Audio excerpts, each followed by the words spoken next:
Lift him up, October 16. The blessings of the Sabbath services. Not forsaking the assembling of ourselves together, as the manner of some is, but exhorting one another, and so much the more, as ye see the day approaching. Bring your choicest gifts to God on his holy day. Let the precious life of the soul be given to him in consecrated service. Everyone should feel that he has a part to act in making the Sabbath meetings interesting.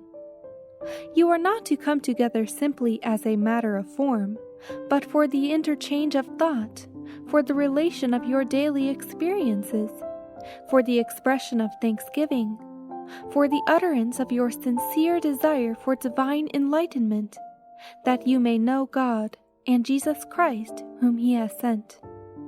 Communing together in regard to Christ will strengthen the soul for life's trials and conflicts.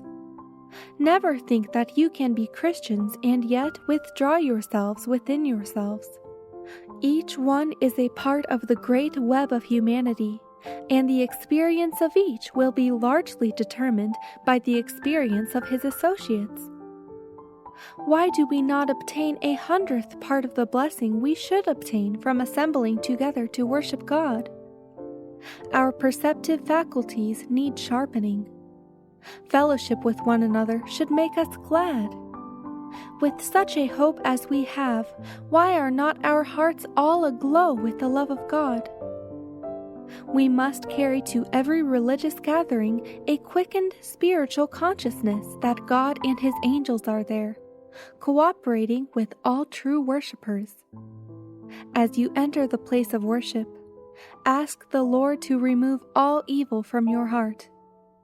Bring to his house only that which he can bless. Kneel before God in his temple and consecrate to him his own, which he has purchased with the blood of Christ. Pray for the speaker or the leader of the meeting. Pray that great blessing may come through the one who is to hold forth the word of life. Strive earnestly to lay hold of a blessing for yourself.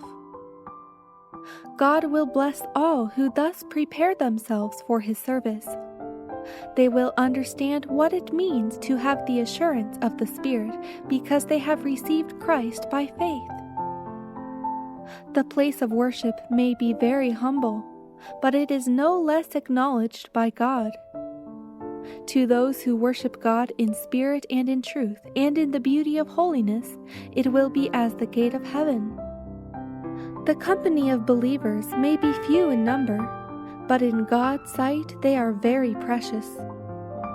By the cleaver of truth they have been taken as rough stones from the quarry of the world and have been brought into the workshop of God to be hewed and shaped.